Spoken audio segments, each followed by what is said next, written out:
The day I realized nobody's coming to save me was the day everything changed. I stopped waiting for someone to understand my pain. I stopped praying for a miracle to pull me out of the fire. Because I finally understood, the fire wasn't sent to destroy me.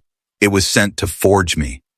That was the day I buried the weakest version of myself and met the person I was always meant to become. So if you're tired of waiting, if you're tired of begging life to get easier, this is for you. Because today, I'm going to show you 5 ways to rise from the moment you realize nobody's coming to save you. The moment of brutal truth. There's a day when life punches you so hard that the illusion shatters. You stop waiting for someone to hand you a map out of your misery. You stop expecting rescue. That's the day everything changes. It's not a cinematic moment. It's quiet. It's lonely. Maybe you're sitting in your room, broke, exhausted, scrolling through your own regrets. Maybe you're staring at your reflection, asking why nothing's changing. And in that stillness, it hits you. Nobody's coming.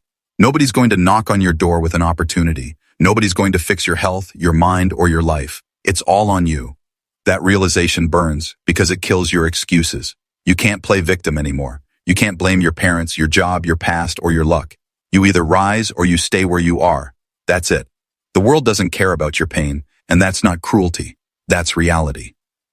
The moment you accept that truth, something powerful happens. You stop waiting and you start moving. You stop asking for help and you start helping yourself. You stop looking around and you start looking inward. That's where the war begins. Not against the world, but against the weakness inside you. This is where people either wake up or give up. Most stay asleep, Biki, as it's easier to keep pretending that someone will come and pull them out of their hole.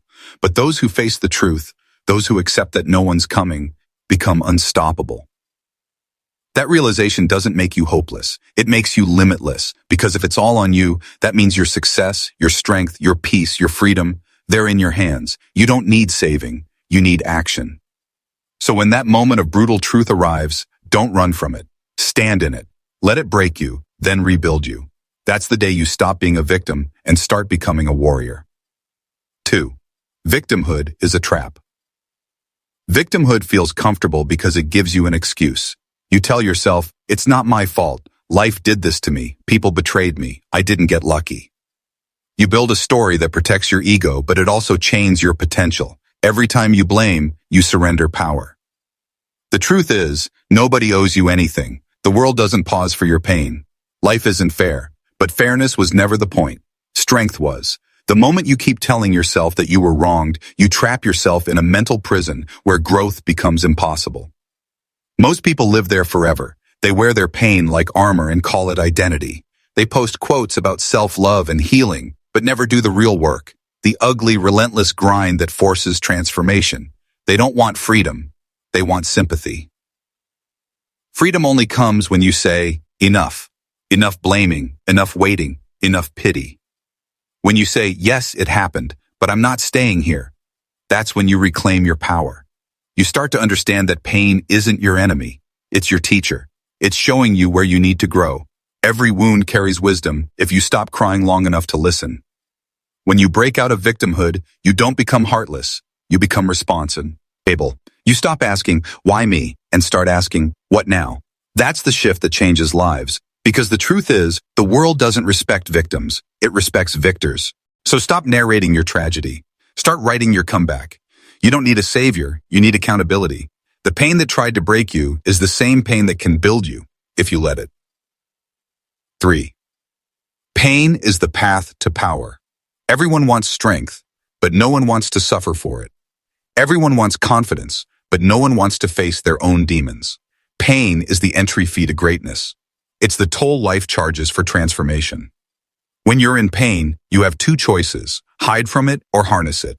The first keeps you weak. The second turns you into something dangerous, someone who can endure anything. Because once you've faced pain and didn't run, you realize it can't control you anymore.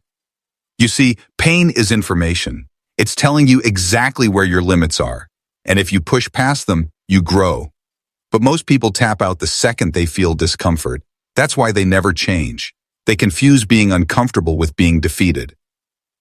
The truth is, pain isn't there to punish you. It's there to prepare you. Every rep in the gym, every failure in business, every heartbreak, it's building armor you'll need later. You can't evolve in comfort. You can't level up if you keep running from the very thing that's trying to shape you. The real ones? They embrace the suffering. They learn to love the grind because they know every drop of sweat, every lonely night, every tear, it's all adding up. That pain is their investment.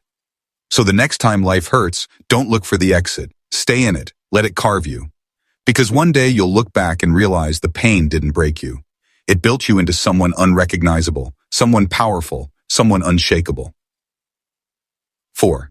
Discipline is the real savior. Everyone loves to talk about motivation. That quick burst of energy when the music's loud and the lights are on. But when the noise fades and no one's watching, motivation dies. What keeps you going then? Discipline. Discipline is doing what needs to be done, even when you feel like doing nothing. It's waking up early when you're exhausted. It's saying no to distractions when no one will know. It's holding yourself accountable when nobody else will. Discipline is the real savior because it doesn't care about emotion. It respects action. While others are waiting for the right time, the disciplined ones are already working. They don't need to feel inspired to move. They move because it's non-negotiable. That's where the magic happens. You become consistent. You stop relying on fleeting feelings and start relying on structure. Every day you keep your word to yourself, you build self-respect. Every time you push through resistance, you prove you're stronger than your excuses.